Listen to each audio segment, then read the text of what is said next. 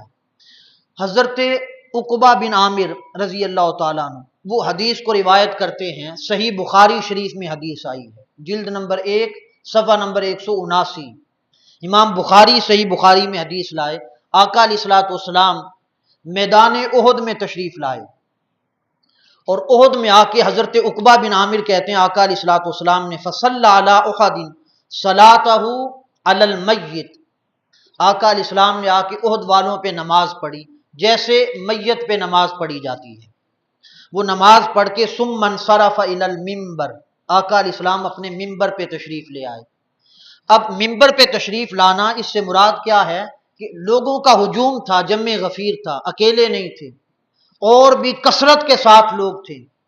سال کے بعد آقا علیہ السلام احد کے سال گزرنے کے بعد تشریف لائے ہیں، نماز پڑھی اور آقا علیہ السلام منبر پہ تشریف لے آئے۔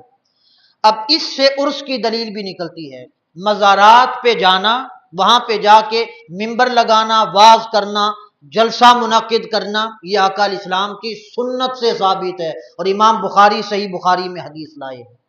قبروں پر آقا علیہ السلام نے منبر لگایا اور وہاں پہ خطاب کیا، واعظ کیا، یہ امام بخاری کی صحیح بخاری ہے۔ منبر لگایا آقا علیہ الصلوۃ والسلام نے، اور منبر لگا کے فرمایا فقال انی فرۃ لکم، فرمایا میں تمہارا پیشوا ہوں، آگے جا کے تمہارے لیے راستہ ہموار کرنے والا ہوں، آگے جا کے تمہارے لیے آسانیاں پیدا کرنے والا ہوں۔ یعنی آقا علیہ السلام اپنی امت کو مخاطب کر کے، صحابہ اکرام کو مخاطب کر کے کہہ رہے ہیں آگے آخرت میں، فرمایا جو مشکلات تم پہ آئیں گی میں تمہارا پیشوا ہوں، وہ سب مشکلات جا کے دور کروں گا، تمہارے قریب کسی پریشانی کو نہیں آنے دوں گا۔ قربان جائیں آقا آپ کی شفقت پر اور عنایت پر، آپ کی رحمت پر اور کرم پر۔ حضور فرمائیں میں تمہارا پیشوا بن کے آؤں گا قیامت کے دن، اور تمہاری مشکلات کو دور کروں گا۔ اور پھر کلمہ پڑھ کے کلمہ پڑھنے والا کہے کہ معاذ اللہ اختیار نہیں حضور کے پاس کچھ، اللہ ہدایت کی توفیق نصیب فرمائے۔ اور پھر آقا علیہ السلام نے فرمایا وَأَنَا شَهِيدٌ عَلَيْكُمْ، میں تم سب پر گواہ ہوں۔ اور پھر فرمایا آقا علیہ السلام نے وَإِنِّي وَاللَّهِ لَأَنظُرُ إِلَى حَوْضِي الْآن، فرمایا اللہ کی عزت کی قسم، وَإِنِّي وَاللَّهِ، کہ اللہ کی عزت کی قسم لانظر الی حوضی الان، میں اب بھی جنت میں جو میرا حوض کوثر ہے اسے اپنی آنکھوں سے دیکھ رہا ہوں، وہ حوض میری آنکھوں کے سامنے ہے۔ اب ایمانداری سے سوچیں، بخاری کی حدیث ہے، آقا علیہ السلام مدینہ میں ہیں اور حوض کہاں پہ ہے؟ 7 آسمانوں کے پار سدرۃ المنتہا ہے، سدرۃ المنتہا کے دامن میں جنت ہے، جنت کے اندر حوض ہے، اور آقا علیہ السلام فرماتے ہیں مدینہ میں بیٹھ کے میں اب بھی اپنے حوض کوثر کو دیکھ رہا ہوں۔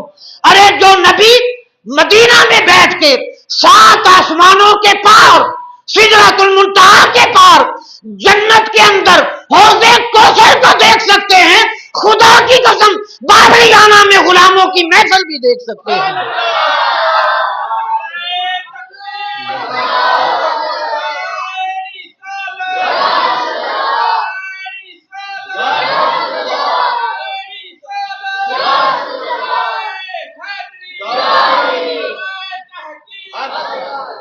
سو یہ باتیں نہ کریں اور نہ ان باتوں پہ دھیان کریں، وہ معاذ اللہ دیکھتے ہیں یا نہیں، جانتے ہیں یا نہیں، ہم ان کی معرفت میں ہیں یا نہیں۔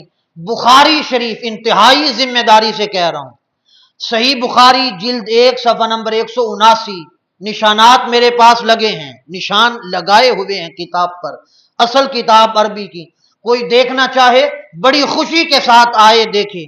آقا علیہ السلام نے فرمایا اب بھی حوض کو دیکھ رہا ہوں۔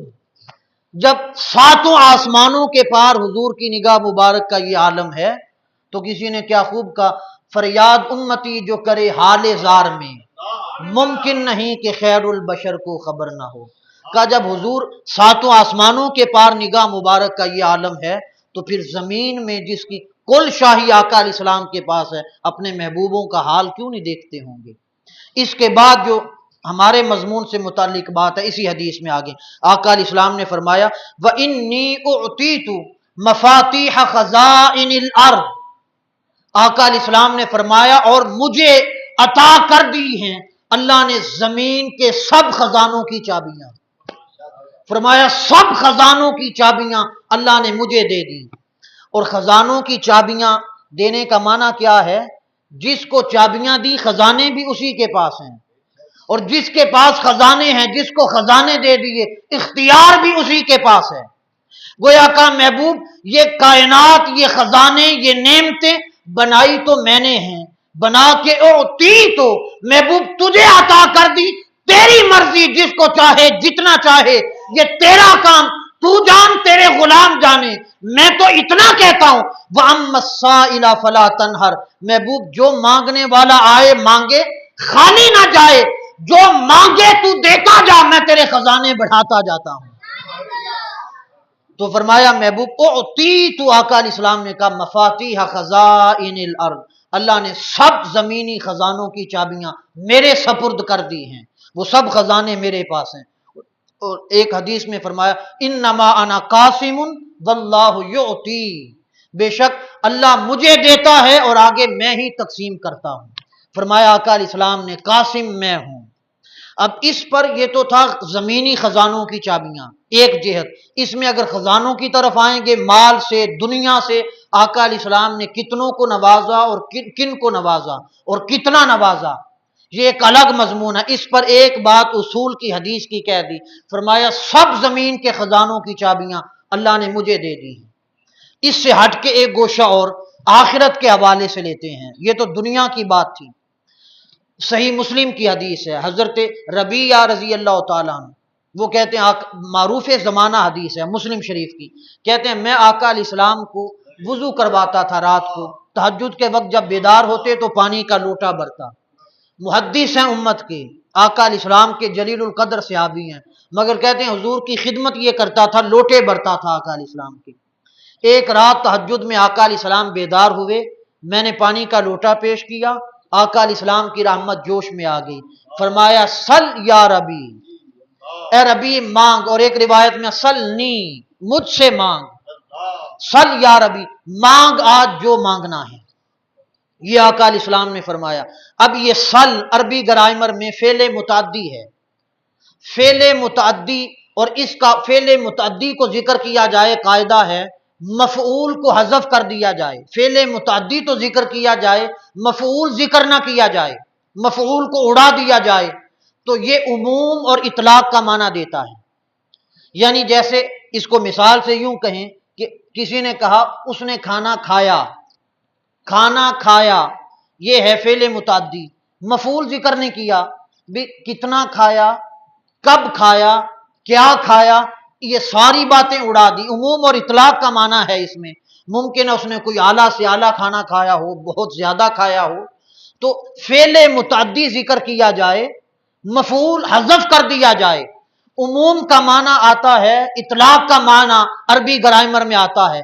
آقا علیہ السلام نے فرمایا سل یا ربی، فعل متعدی ذکر کیا، مفعول بیان نہیں کیا، معنی یہ نکلا آقا علیہ السلام نے فرمایا اے ربی جو جی میں آئے وہ مانگ لے، جتنا جی میں آئے اتنا مانگ لے، قید نہیں لگائی، مفعول نہیں ذکر کیا، یہ نہیں کہا کہ دنیا کا کچھ مانگ، دنیا دے سکتا ہوں آخرت نہیں، یہ نہیں کہا، یہ نہیں کہا کہ صرف جنت مانگ، آخرت میں سے جنت دے سکتا ہوں، مال طلب نہ کر، مال میرے پاس تو خود نہیں ہے، یہ نہیں کہا، فعل متعدی ذکر کیا، فرمایا سل یا ربی، اے ربی مانگ جو جی میں آئے وہ مانگ، اطلاق بیان کیا کہ جتنا جی کرے اتنا مانگ لے۔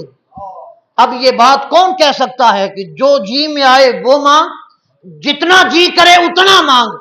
کوئی عام شخص، وہ شخص جس کے ہاتھ بندھے ہوئے ہوں وہ یہ بات کہہ سکتا ہے؟ جس کے پاس اختیار محدود ہوں وہ یہ بات کہہ سکتا ہے؟ اسے بھی معلوم ہے مانگنے والا کچھ بھی مانگ سکتا ہے۔ جب فعل متعدی میں بات کی کہ سل یا ربی، مانگ، جتنا مانگنا ہے اتنا مانگ، جو مانگنا ہے وہ مانگ، دنیا مانگنی ہے وہ مانگ، آخرت مانگنی ہے وہ مانگ، جنت مانگنی ہے وہ مانگ، اور جو مانگ سکتا ہے جتنا مانگ لے۔ جب یہ کہا اختیار کل تو اسی سے ثابت ہو گئے کہ مصطفیٰ مختار کل بھی ہے، مالک کل بھی ہے، یہ تو سل سے ثابت ہوا۔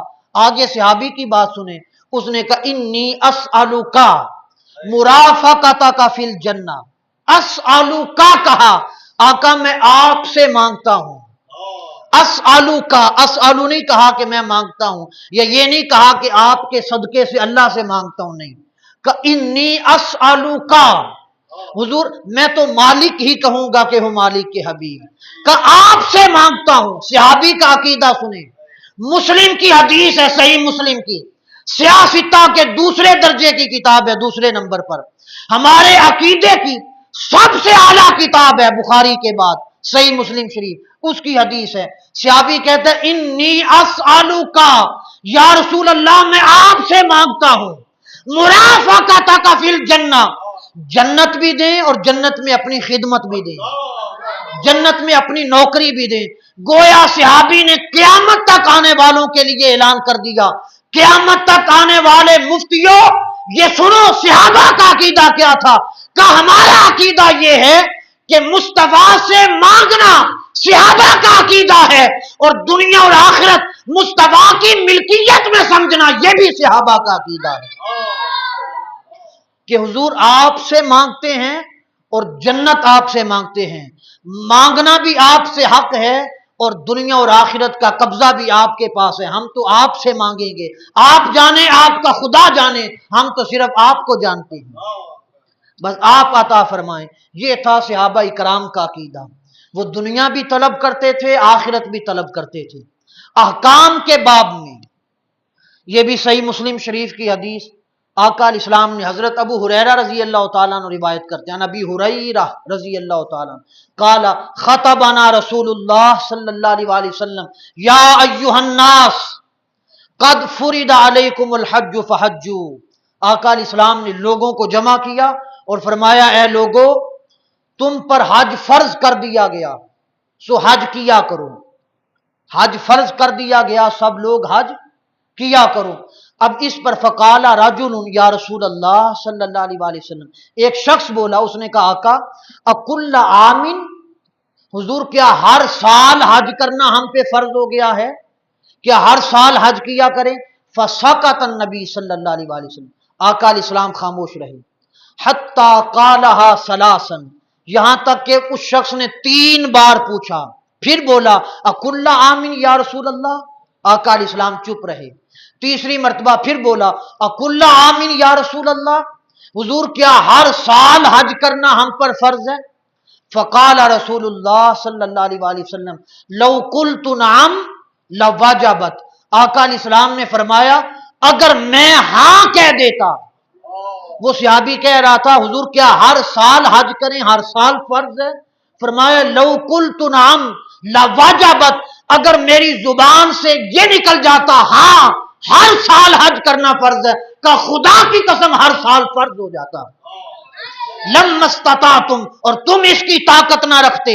ارے اختیار اور مختار کی بحثوں میں پڑھنے والوں، جس کے ایک بار کہنے سے قانون بن جائے یا ایک بار چپ رہنے سے قانون واپس چلا جائے، وہ مختار تو کیا خدا کی قسم مالک کائنات ہے۔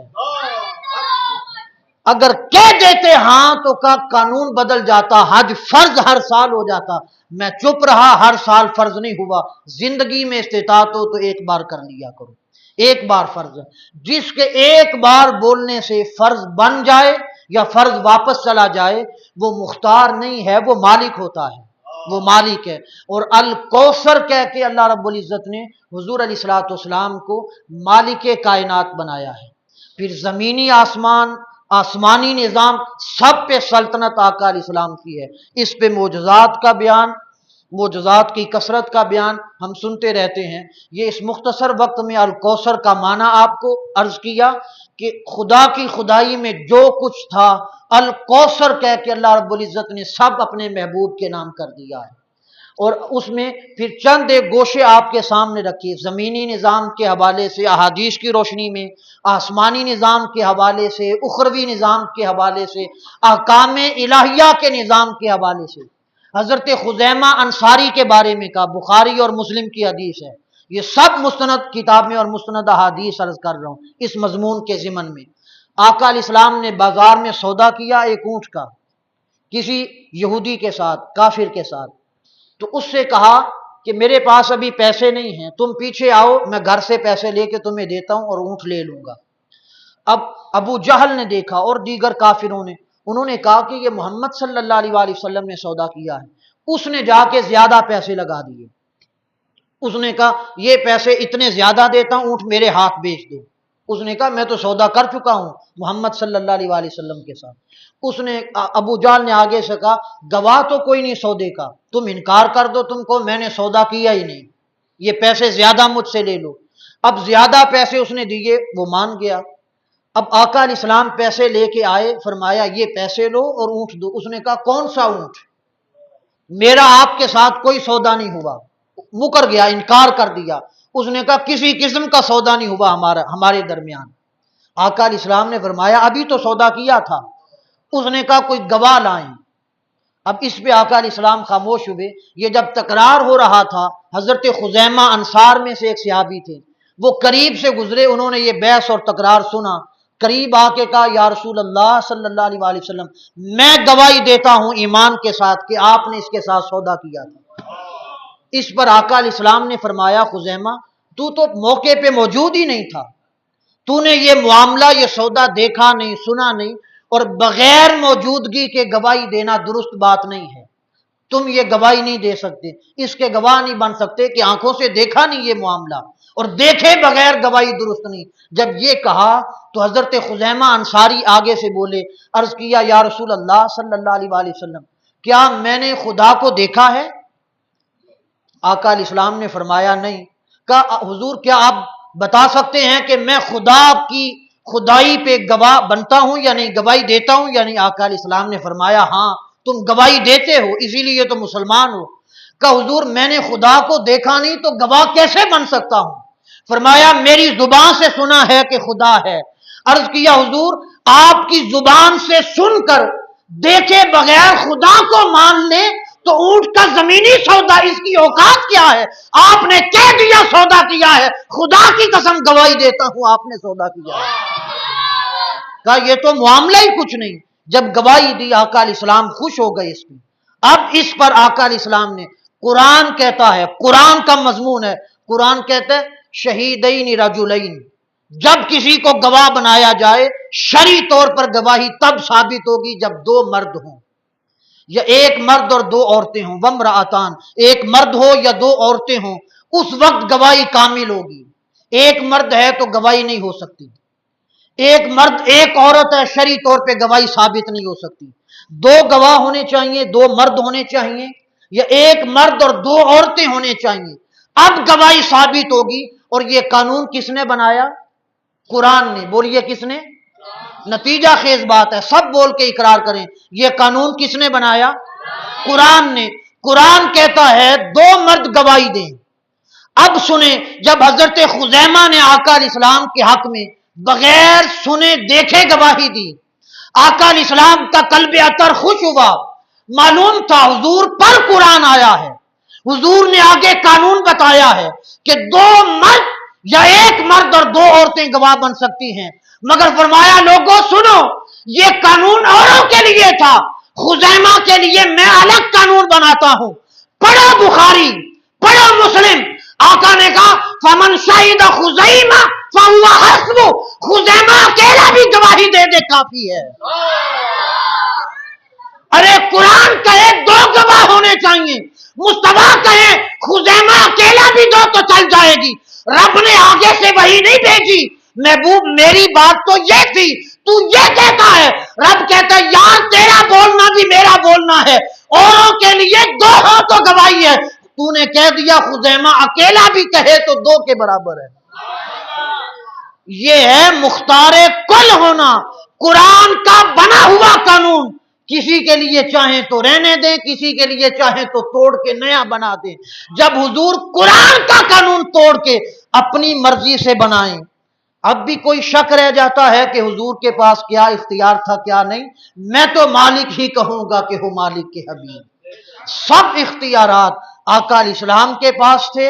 الکوثر کہہ کے اللہ رب العزت نے زمین و آسمان کے سب خزائن اور کل خدائی کا محبوب میں نے بنائی ہے، بنائی تیرے لیے ہے، تیرے صدقے بنائی ہے اور تیرے نام کر دی ہے۔ تیرے نام، الکوثر کا معنی ہے محبوب تیرے نام کر دی ہے۔ اب ہر چیز آقا علیہ السلام کی بارگاہ سے عطا ہوتی ہے، اس لیے آج کے فتنوں کی کوئی بات اپنے ذہنوں میں نہ لائیں، نہ ذہنوں میں اسے جگہ دیں، نہ اس پہ غور و فکر کریں۔ ہر چیز آقا علیہ السلام کی ملکیت ہے، دل کھول کے حضور سے مانگا کریں۔ لوگ کہتے ہیں صرف اللہ سے مانگے حضور سے نہ مانگے، یہ عقیدہ اسلام کا عقیدہ نہیں ہے، یہ عقیدہ قرآن کا عقیدہ نہیں ہے۔ صحابہ نے دنیا مانگی تو حضور سے، جنت مانگی تو حضور سے، آخرت مانگی تو حضور سے، نعمتیں مانگی تو حضور سے۔ وہ تو کہتے تھے حضور بس ایک آپ کو جانتے ہیں، بس آپ ہی کے پاس آتے ہیں۔ آقا علیہ السلام سے ہمارا تعلق جب سے ٹوٹا ہے اور کمزور پڑا ہے، اس وقت سے ہم فتنوں میں مبتلا ہیں، اس وقت ذلت کے گڑھوں میں اور دلدل میں پھنستے چلے جا رہے ہیں۔ اس لیے تعلق آقا علیہ السلام سے مضبوط کریں، دل کھول کے حضور کی بارگاہ میں فریاد کیا کریں، دل کھول کے مانگا کریں۔ حضور آپ سے مانگتے ہیں، ہم بس آپ کو جانتے ہیں، آپ دیں، اپنے رب سے لے کر دیں، بس آپ سے سوال ہے ہمارا۔ جی کھول کے مانگا کریں۔ جب حضور سے مانگیں گے تو آقا علیہ السلام اپنے کسی غلام اور امتی کو خالی نہیں لوٹاتے۔ ایمان سے مانگیں، تیقن سے مانگیں کہ آقا علیہ السلام سے جو مانگیں گے یقین کے ساتھ، ایمان کے ساتھ وہ ملے گا۔ اس پہ ایمان رکھتے ہوئے آقا علیہ السلام سے طلب کریں، حضور پہ درود و سلام کی کثرت کریں۔ یہ وہ ذرائع ہیں جن سے ہمارا تعلق حضور کے ساتھ جڑے گا۔ اور ان مجالس میلاد میں، جمعہ کے خطبات میں، جیسے آپ نے یہ خطبہ جمعہ کا سنا اور میں نے اعلان بھی کیا تھا، سب خطبات جمعہ میں سیرت پہ بیان کریں گے، اور ان مجالس میلاد میں جتنی بقیہ ہیں اس میں حضور سے تعلق مضبوط اور بحال کرنے کے جو گوشے ہیں ان پہ گفتگو ذکر کریں گے۔ تو آقا علیہ السلام سے مانگا کریں، فریاد کیا کریں، اس سے تعلق حضور کے ساتھ جڑا رہے گا۔ جو کچھ ملتا ہے حضور کی بارگاہ سے ملتا ہے، حضور کے صدقے سے ملتا ہے۔ اللہ تعالیٰ یہ نشست قبول فرمائے۔ جن نوجوانوں نے اس کا اہتمام کیا، ان کے تصدق سے عقیدے کا یہ گوشہ آپ تک پہنچا، اللہ رب العزت اس کی جزا، اس کا صلہ انہیں دنیا اور آخرت میں نصیب فرمائے۔ وما